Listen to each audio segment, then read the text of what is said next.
Jasmine Moore's work lies at the crossroad of craft, digital fabrication, and electronics. Through a playful fusion of materials and processes, Moore creates post-human narratives that dance between the tangible and the speculative. Her work grapples with the profound implications of technoethics, the moral landscape surrounding emerging technologies. Navigating predictions that oscillate between utopian optimism and dystopian caution, Moore's sculptures and storytelling aim to submerge viewers in speculative scenarios.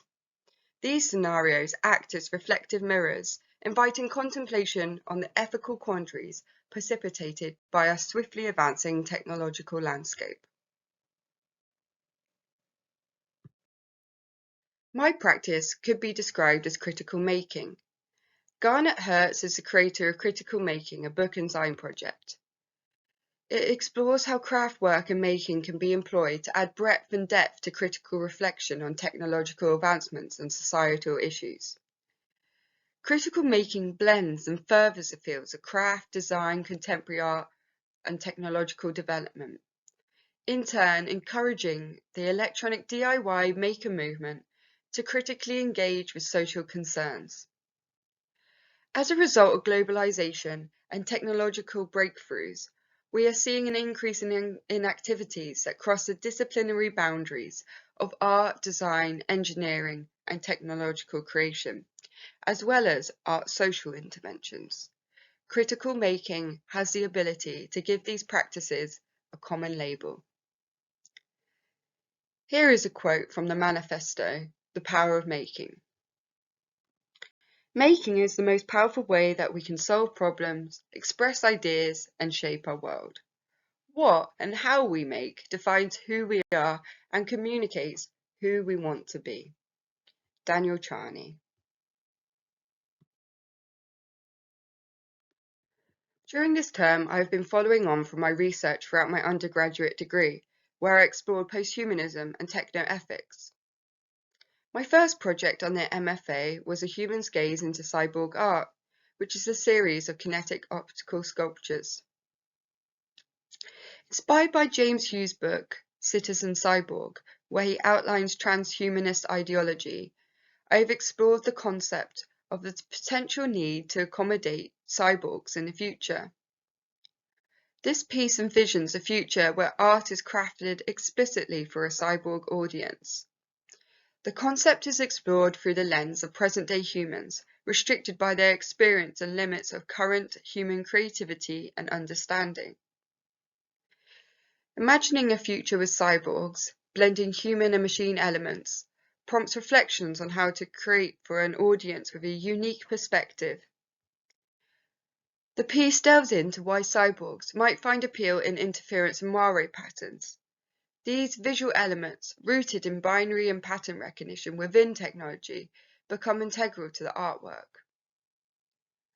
To make the interference and moire patterns, I created various designs using binary symbolism. When two identical patterns are overlapped and one is rotated, a moire fact is created by the interference of the two patterns. I used printed acetate for the top pattern, as it is transparent. I then used a clock mechanism for the rotation. This piece was exhibited at the Umbrella Gallery. Making this project for public display made me feel under pressure by my style, which is usually kinetic. My projects tend to take a long time finalizing and often need several revised prototypes. Typically, I use program motors. However, from my previous experience of exhibiting programmed electronic elements within an artwork, I know that sometimes moving parts can be temperamental. Kinetic art requires a working mechanism, therefore has a measurable marker of whether the project is successful. The more complex the project, the higher the risk of the mechanism malfunctioning.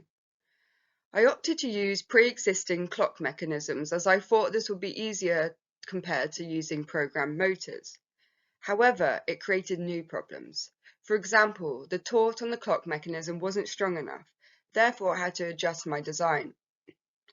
Overall, the execution of the artwork needs refinement. However, I feel like my idea was unique and thought-provoking, and well worth perfecting. Chico McMurtry works in robotic sculpture, new media installation, and performance. His piece Hexagons on the left is an array of robotic muscles suspended from the ceiling and arranged in the shape of a cluster or cloud formation. Its movements, which are generated in randomized patterns by software, create an effect of living organic matter. Each muscle's movements influences others, creating a ripple of cause and effect throughout the system. It is said to be like peering into a large petri dish and watching a wild and ever-changing dance of nature infused with technology. It is this cause and effect element of the artwork that makes it robotic rather than kinetic art. The artwork depicted on the right, Border Crossings, is a series of lightweight robotic sculptures that explore the ideas of borders and boundaries. The inflatable sculptures can cross a fixed boundary and challenges the public to reconsider the concept of borders in a globalized environment. Technology today aids in the removal of cultural and economic barriers, but it is also routinely employed to maintain and reinforce physical frontiers. This project envisions technology as a positive tool to establish dialogue beyond borders, to question borders, and to create a symbolic suspension and transcendence of borders. The fusion of biology and technology is what has inspired my current project, which is still in work in progress. Technobioremediator is a speculative sculpture, a fusion of a mealworm and oyster mushroom into a cybernetic organism. Inspired by recent discoveries that specific types of both worm and fungi can be used to break down plastic pollutants. This piece invites viewers to imagine the harmonious coexistence of the biological and artificial. As an artist, I aim to provoke contemplation on our collective role in environmental stewardship, envisioning a future where the fusion of nature and technology becomes a powerful force for ecological restoration and balance. My creature is made from a 3mm black acrylic laser cut base that creates the structure. Then each carriage has a cut-out space for 2 wheels made from beads and nails. A paperclip conjoins the carriages, and then finally a shell outer layer is made from printed acetate. The mushroom frill is made from ruffled silk and ribbed ribbon, as well as a plastic bag. This project will eventually be kinetic, powered by electronic motors. To enable this to be controlled and powered both wirelessly and with a size constraint, I need to learn how to control motors through hardware circuit boards rather than using programmed software.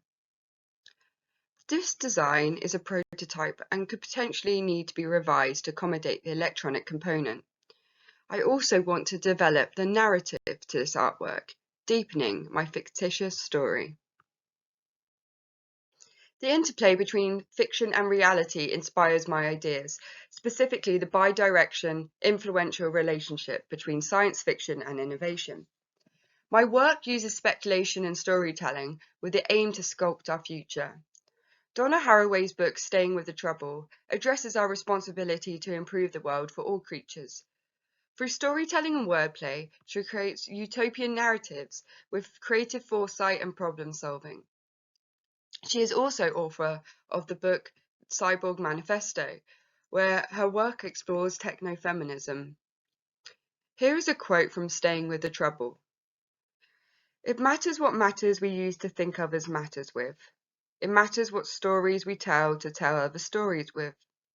It matters what knots, what thoughts thinks thoughts, what descriptions describe descriptions, what ties. It matters what worlds make worlds, what worlds make stories. Artist Patricia Bikini has inspired my practice throughout my journey into posthumanism and speculative design. I enjoy the controversy and absurdity to her lifelike posthuman creatures. Her work is a fusion where technology and nature come together, where technology becomes so natural that it takes on a life of its own.